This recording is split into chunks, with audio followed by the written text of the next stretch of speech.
ನಿಶ್ಚಿತಾರ್ಥವಾದ ಯುವಕನ ಮನೆಯವರಿಗೆ ಫೋಟೋ ಕಳುಹಿಸಿದ ಪ್ರೇಮಿ. ವಿಜಯಪುರ ಜಿಲ್ಲೆಯಲ್ಲಿ ಹೃದಯ ವಿದ್ರಾವಕ ಘಟನೆ ವರದಿಯಾಗಿದೆ. ನಿಶ್ಚಿತಾರ್ಥವಾದ ಯುವಕನ ಮನೆಯವರಿಗೆ ತನ್ನ ಜೊತೆಗಿನ ಫೋಟೋವನ್ನ ಪ್ರೇಮಿ ಕಳುಹಿಸಿದ ಕಾರಣ ಯುವತಿಯೋರ್ವಳು ಆತ್ಮಹತ್ಯೆಗೆ ಶರಣಾಗಿದ್ದಾಳೆ. ಫೋಟೋ ನೋಡಿ ಮದುವೆ ಆಗಬೇಕಿದ್ದ ಯುವಕನ ಕಡೆಯವರು ವಿವಾಹ ರದ್ದುಗೊಳಿಸಿದ ಕಾರಣ ಅವಮಾನಗೊಂಡ ಯುವತಿ ಬಾವಿಗೆ ಹಾರಿ ಪ್ರಾಣ ಬಿಟ್ಟಿದ್ದಾಳೆ. ಹದಿಹರೆಯದ ಪ್ರೇಮ ಪ್ರಕರಣಗಳು ಕೆಲವೊಮ್ಮೆ ಜೀವಕ್ಕೆ ಕಂಟಕವಾಗಿ ಬಿಡುತ್ತವೆ. ಪ್ರೀತಿಸಿದ ಹುಡುಗ ಹಾಗೂ ಹುಡುಗಿ ಸಿಗದ ಕಾರಣಕ್ಕೆ ಮನನೊಂದು ಆತ್ಮಹತ್ಯೆಯಂತಹ ದುಡುಕಿನ ನಿರ್ಧಾರ ತೆಗೆದುಕೊಂಡು ಬಲಿಯಾದವರ ಸಂಖ್ಯೆ ದೊಡ್ಡದೇ ಇದೆ. ಆದರೆ ವಿಜಯಪುರದಲ್ಲಿ ಇದಕ್ಕೆ ತುಸು ಭಿನ್ನವೆಂಬಂತೆ ಪ್ರಕರಣವೊಂದು ನಡೆದಿದೆ. ತಾನು ಪ್ರೀತಿಸಿದ್ದ ಯುವತಿಗೆ ಮತ್ತೊಬ್ಬನ ಜೊತೆ ವಿವಾಹ ನಿಶ್ಚಯವಾಗಿದ್ದಕ್ಕೆ ರೊಚ್ಚಿಗೆದ್ದ ಯುವಕ ಮಾಡಿದ ಕೆಲಸವಿದು.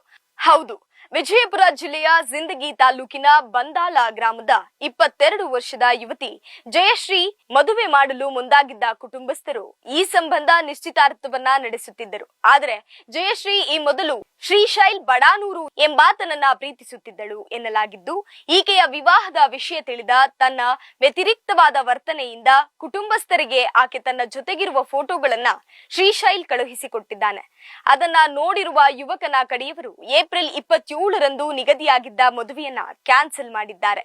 ಈ ಘಟನೆಯಿಂದ ತೀವ್ರವಾಗಿ ನೊಂದ ಜಯಶ್ರೀ ಬಾವಿಗೆ ಹಾರಿ ಆತ್ಮಹತ್ಯೆ ಮಾಡಿಕೊಂಡಿದ್ದಾರೆ. ಪ್ರೇಮ ಪ್ರಕರಣ ಹೊರಬಂದ ಕಾರಣ ಅವಮಾನವಾದ ಬಂದಾಳ ಗ್ರಾಮದ ಮದೀನಾ ಮಸೀದಿ ಪಕ್ಕದ ಬಾವಿಗೆ ಜಯಶ್ರೀ ಹಾರಿದ್ದಾಳೆ. ಶವ ಬಾವಿಯಿಂದ ಹೊರತೆಗೆದು ಮರಣೋತ್ತರ ಪರೀಕ್ಷೆಗಳಿಗೆ ರವಾನಿಸಲಾಗಿದೆ.